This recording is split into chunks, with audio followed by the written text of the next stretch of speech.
Semua yang saya omongkan ini hari ini tidak dimiliki oleh Kaisang, oleh Gibran, karena semua disiapkan dengan cara akal-akalan oleh ayahnya.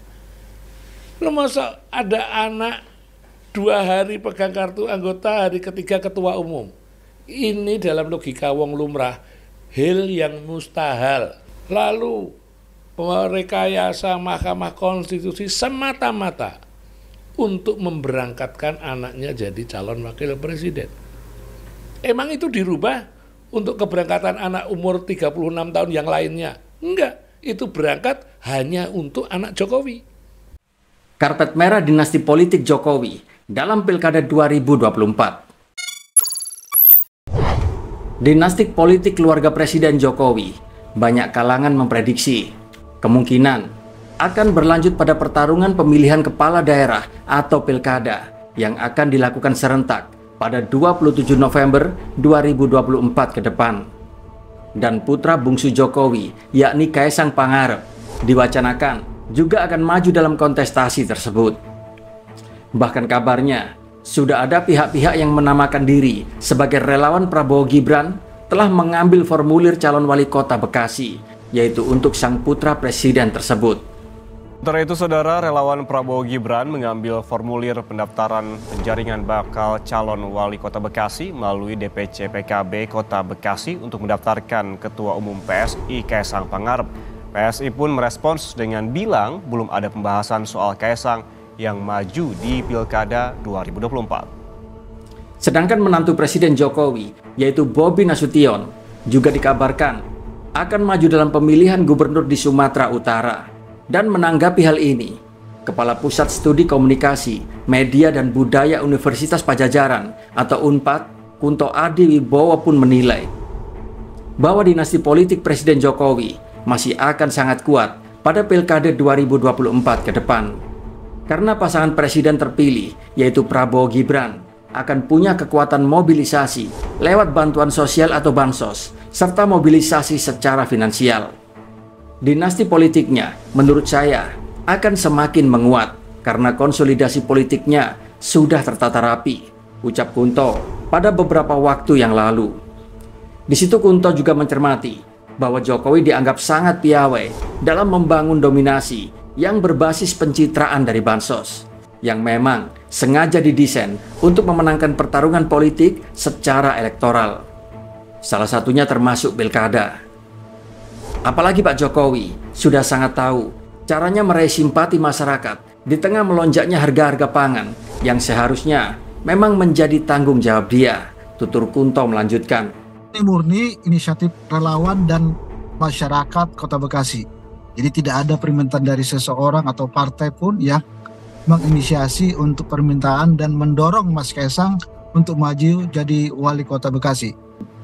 Ya, biar bagaimanapun saya masih menganggap bahwa ini adalah bagian dari dinasti Jokowi ya, walaupun memang untuk posisi Kaisang agak berbeda dengan Gibran. Kenapa demikian? Karena Kaisang bisa saja maju tanpa terjadi rekayasa hukum ataupun misalnya nanti akan menggunakan bansos beras dan sebagainya.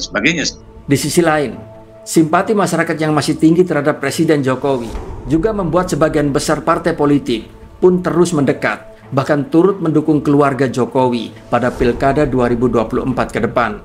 Karena hal ini akan memberikan peluang kemenangan yang jauh lebih besar.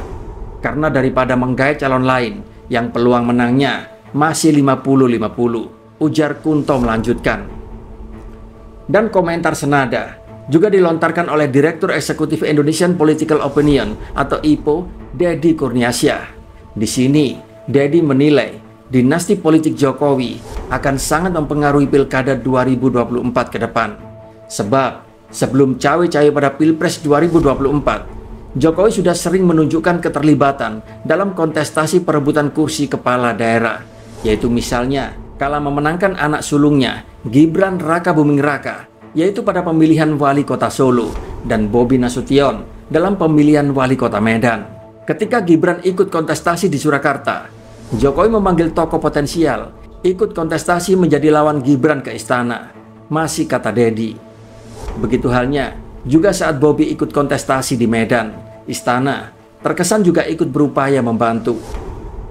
Di sini Dedi mengatakan bahwa setiap orang memang berhak mengikuti kontestasi pemilihan kepala daerah ataupun pemilihan presiden.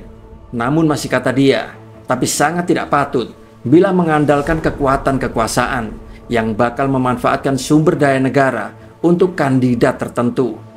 Hak setiap orang ikut kontestasi politik, tapi itu jika dilakukan dengan normal, bukan dengan mengandalkan kekuasaan, dan tentu sangat tidak fair bagi publik, ucap Dedi menerangkan.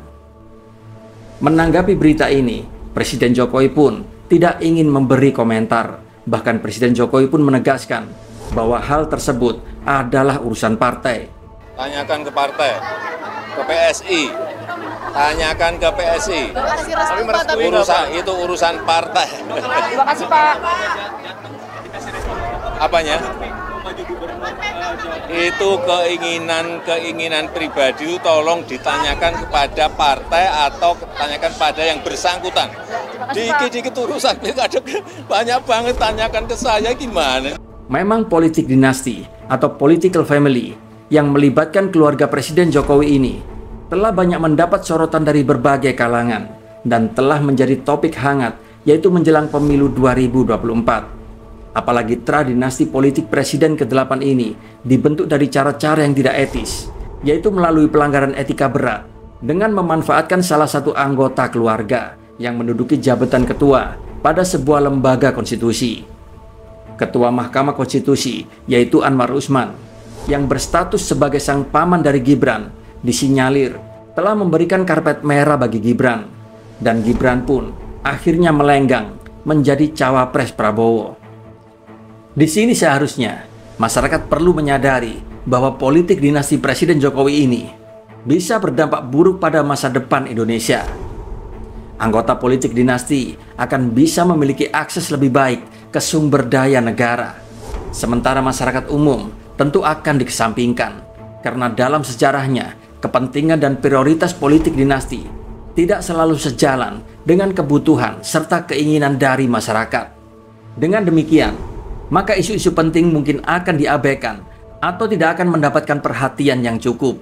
Dan gawatnya lagi, politik dinasti ini juga dapat mengancam pluralisme dan prinsip-prinsip demokrasi yang menekankan pentingnya keragaman suara dan pandangan dalam pemerintahan. Jika satu keluarga atau satu kelompok tertentu mendominasi politik, suara-suara lain bisa saja kemungkinan tersingkirkan. Dan sebagai hasilnya, mereka akan lebih fokus dalam pemeliharaan kekuasaan daripada pelayanan kepada publik, yang tentu saja hal ini akan dapat menyebabkan penurunan kualitas pelayanan seperti kesehatan, pendidikan, serta infrastruktur.